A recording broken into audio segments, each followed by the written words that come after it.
अल्लामा Iqbal London में थे तो बेटे ने खत लिखा कि अब्बा जी जरूरत पड़ गई है, मजबूरी आ गई है,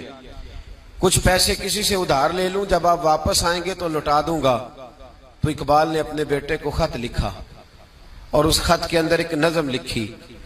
और क्या अंदाज इख्तियार किया, जावेद के नाम उस नज्म का नाम रखा। इकबाल कहने लगे, दियारे इश्क में अपना मकाम पैदा कर, अब्बे के सहारे जीना अब छोड़ दे, अब वालिद को बैसाखी बना के आगे बढ़ना छोड़ दे,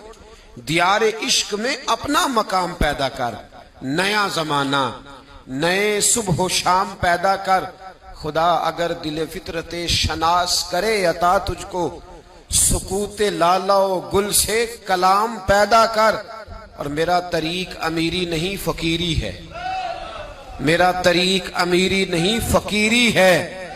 खुदी न बेच गरीबी में नाम पैदा कर।